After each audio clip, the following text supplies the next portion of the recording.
Moi, je suis né à Roubaix. Donc, c'est une ville où il y a énormément de personnes issues d'immigration. D'accord. Donc, là-bas, je sentais pas vraiment la pauvreté. Je me sentais pas plus pauvre que la normale. On était tous au même niveau et tout allait bien. Bon, au début, j'organisais des soirées, mais j'avais 16 ans. Donc, à partir de 17 ans, c'est l'âge légal pour passer ton BAFA et être animateur. Donc, ensuite, j'ai passé mon BAFA. J'ai été animateur très ambitieux et c'est ça, en fait, le problème des fois. C'est que mon ambition faisait que j'arrivais pas à me satisfaire de ce que j'avais. Okay. Donc là, suite à ça, j'ai repris mes études. Première année, je redouble. Deuxième année, je redouble. Là, ma mère, elle me dit, bon, toi, en fait, il faut te remettre des bases. T'es pas... Donc là, on m'a mis en BTS. Sauf que BTS, tu retournes dans un lycée, limite. Donc, t'as des absences, t'as des horaires. Donc, ça me convenait mieux. Donc là, je suis parti sur un BTS MUC. Une fois que j'ai eu mon BTS MUC, j'ai fait un bachelor pour avoir un bac plus 3. Et c'est à ce moment-là que j'ai travaillé chez Domino's en tant qu'alternant. Du coup, j'étais manager en alternance. Okay. Et c'est à ce moment-là, après, que j'ai passé mes concours pour entrer en école de commerce. Et là, je suis passé sur un master en marketing grande consommation, développement commercial, option digital marketing. D'accord. Et en fait, cette partie digital marketing, c'est à ce moment-là que je suis tombé dans l'e-commerce. Parce qu'en fait, j'ai fait mon alternance chez Domino's. Après, j'ai arrêté Domino's, du coup, parce qu'il fallait que je trouve une nouvelle alternance, plus en rapport avec le master. Domino's, c'était plus en rapport avec mon MUC, le management. Okay. Et du coup, c'est là où arrivait un problème, c'est qu'en école de commerce, j'étais le seul de ma promotion à ne pas avoir d'alternance. Genre, je passais ma nuit à postuler. Il y a des fois même, j'essayais de pas mettre ma photo sur le CV. Voilà, bizarrement, ça rappelait beaucoup plus. Sauf qu'arrivé à l'entretien, on me prenait toujours pas. Et même les partenaires voulaient pas de moi. Non. Du coup, j'étais là sans alternance. Du coup, en fait, c'est là où, c'est créé un mini complexe où je me suis dit, vu que je peux pas trouver de travail en physique, je vais trouver du business en ligne. Et j'ai tapé des trucs, comment trouver du business en ligne, comment devenir riche en ligne, etc. Donc c'est là où je suis tombé là-dessus. Et j'ai essayé la crypto-monnaie. Ça n'a pas marché, j'ai perdu de l'argent. Quand j'étais en alternance, j'avais le chômage. Étant donné que j'étais étudiant, j'avais plus de chômage. Bref, j'ai réussi à magouiller pour qu'ils m'enlèvent mon statut d'étudiant pour récupérer mon chômage. Du coup, j'ai eu un rappel de chômage. Donc là, je me retrouve avec à peu près 3600. C'était entre 4 à 5 mois. J'avais 3600. Ces 3600, moi, je me suis dit, je vais les mettre en crypto. Ok. Je vais les mettre en crypto. Boum, ça va exploser. T'as mis tout d'un coup. D'un coup. Toutes les possibilités de gains, il faut aussi savoir qu'elles sont aussi possibles en perte. C'est vrai. Sauf que les gens parlent pas des pertes sur Internet. Parlent que du positif. Exactement. Du coup, ce qui s'est passé, c'est qu'en 24 heures, je perds la moitié. Ok. Je tombe sur une crypto, j'avais mis sur le Zcash. En 24 heures, boum, la moitié, elle chute. Là, il me reste que 1008. Là, je me dis, c'est mort. J'ai pas attendu 5 mois pour avoir cet argent pour tout perdre. Je me suis dit, il faut que je me mette cet argent dans un business qui dépend uniquement de moi. Ok. Du coup, crypto, t'enlèves.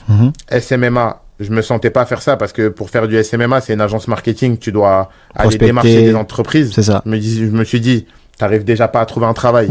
Comment tu vas réussir à convaincre des entreprises de te faire confiance? Donc, t'enlèves ce business-là, il restait que le dropshipping. Et moi, ce que je décide de faire, c'est que j'avais que 1800. J'avais pas d'argent pour payer une formation.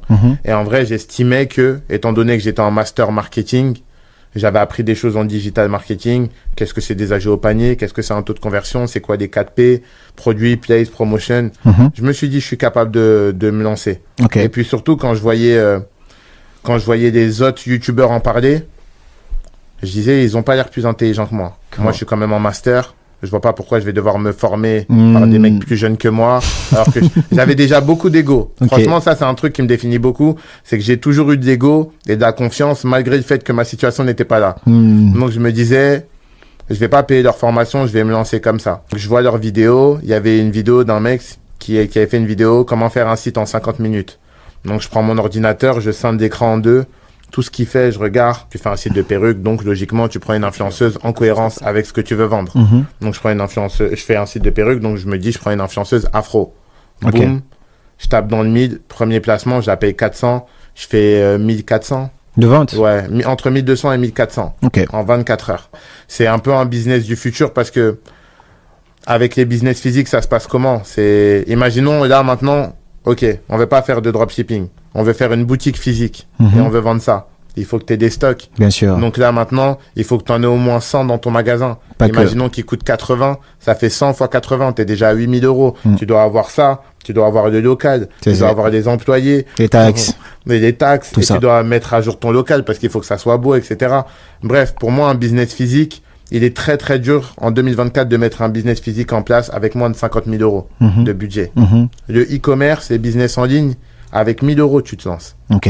Tu vois ce que je veux dire? C'est pour ça que je trouve que ça sera toujours plus avantageux. Après, l'objectif, c'est de se professionnaliser. Au début, tu démarres avec du dropshipping et rien ne t'empêche par la suite de brander ton micro et là, de partir sur une marque. C'est ce que tu as fait par la C'est ce suite? que j'ai fait par la suite. Mais tu démarres d'abord. En fait, il faut toujours démarrer avec les moyens du bord. Ok. Parce que tu as beaucoup de gens qui veulent se lancer dans l'entrepreneuriat. Ils veulent que tout soit parfait tout de suite. Avant de se lancer même. Avant de se d'ailleurs. lancer. Mais un vrai entrepreneur va te dire que la perfection en business, ça n'existe pas. Tu te lances et tu te perfectionnes après. Ok. Et justement, c'est le problème aussi du cursus scolaire, c'est qu'on nous apprend toujours à avoir des meilleures notes. Il faut que quand tu rentres le projet, il faut que tout soit parfait. Du coup, c'est un truc qui va te sembler drôle, mais j'ai beaucoup plus de résultats avec des gens qui ne sortent pas d'école que des gens qui sortent d'école. Parce que les gens qui sortent d'école, en fait, ils ont des idées déjà. Et tu leur expliques des choses, ils disent, mais non, mais ça, tu fais comment? Mais non. Alors que quelqu'un qui n'est pas diplômé, qui a tout à apprendre, tu lui dis, il fait. Et il voit sur le tas. Et du coup, bah, l'entrepreneuriat, c'est d'abord du bricolage avant tout. C'est comme ça que j'ai fonctionné et j'ai fait, je me suis lancé. Je fais 1400 en 24 heures. Après Next Step, franchement, je vois ça, je fonce. Bah là, je prends d'autres influenceuses, d'autres influenceurs. Suite à ça, j'essaye aussi à côté, j'essaye Facebook, j'essaye Google pour faire de la publicité. Donc là, je rentre dans des groupes Facebook. Donc j'arrive à rentrer dans des groupes Facebook des élèves de Yomi. Même si moi, j'avais pas pris sa formation, j'ai quand même réussi à magouiller. Je rentre dans des groupes. De là, bah du coup, je rencontre d'autres personnes qui font du e-commerce. Donc du coup, je leur dis qu'est-ce qui marche? Est-ce que vous pouvez me conseiller des influenceurs? Donc là, d'autres personnes me conseillent des influenceurs. Donc là, je prends 2 influenceurs d'un coup. Une qui s'appelle Madi, une qui s'appelle Fiji. Là, c'est plus mes premiers 1400 en 24 heures. Là, on est sur du 10 000 euros en 24 heures. Non. Et là, on est déjà en octobre. Octobre 2000 combien là? Octobre 2018. 18. Ouais, octobre 2018. Donc là, je fais 10 000 en 24 heures. Bon, la marge, elle est peut-être de 4 000 euros, mais t'imagines. J'avais jamais vu mon compte en banque dépasser les 4 000 euros. C'est vrai, c'est vrai. Là, boum, je passe au stade de voir mon compte en banque dépasser les 4 000 euros et je réinvestis mon argent. Je réinvestis. En vrai, il faut savoir que déjà, c'est une mentalité purement francophone. Parce qu'aux États-Unis, c'est pas comme ça. Tu as une expertise, c'est normal de la vendre. Parce que c'est des anglophones, ils ont cette mentale très entrepreneuriat. Et c'est en France où c'est tabou. Mais du coup, je peux comprendre. Parce que moi aussi, je me posais une question. C'est que je me disais, quand je voyais des vidéos des gens sur YouTube, je me disais, mais pourquoi ils font ça? Tu vois, genre, c'est vrai, tu te poses cette question. Mais après, il faut savoir que on est dans un monde où tout fonctionne avec de l'argent. Pour être transparent avec toi, ça veut dire... Mais après, en fait, à partir du moment où tu as une expertise, tu peux pas constamment donner gratuitement. Tu vois, tu peux pas constamment donner gratuitement. Tu es obligé de monétiser ton expérience. J'étais quelqu'un de connu en interne, mais j'étais pas mainstream comme aujourd'hui. Et en fait, ce qui a fait le déclic, pourtant j'avais déjà une Ferrari, j'avais déjà ma Lamborghini, j'étais déjà bien. En fait, on est dans une vie où tu as 2 choix. Soit tu pleures, soit tu t'agis. Moi, quand je vivais le racisme, quand j'avais des problèmes d'argent, j'ai décidé de pas déranger ma mère. J'aurais pu appeler mes tantes, mes trucs. Oui, je suis étudiant et j'ai besoin, là, ce mois-ci, c'est dur, j'ai besoin de 100 euros. J'étais en position. Il y a des mois, vraiment, quand je travaillais à Domino's, parce que mon frigo était vide, je partais avec des pizzas de chez Domino's parce que j'avais fini ma paye et j'avais plus de droit au découvert comme j'étais interdit Banque de France. Moi, j'ai toujours trouvé des solutions à mes problèmes.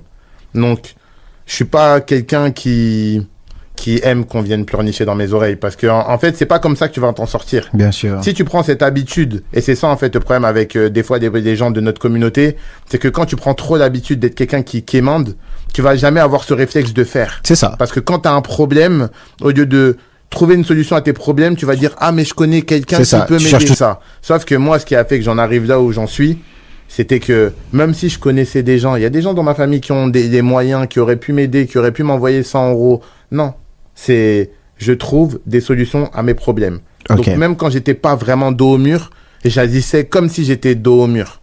Et du coup, je trouvais des solutions et c'est ce qui a fait que j'en suis là. j'ai fait mes premiers sous quand j'étais avec mon ex-compagne.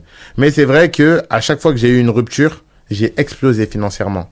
Que ce soit là ma dernière rupture ou ma rupture en 2018. À chaque fois que j'ai eu une rupture, mes revenus sont passés de là à là. Et quand t'es vraiment amoureux, tu vas toujours préférer rester plus longtemps au lit qu'aller travailler. C'est ça. Alors que quand t'es tout seul, tu te réveilles, t'es tout seul dans ton lit, tu vas pas rester longtemps au lit. Tu te lèves, boum, t'es actif.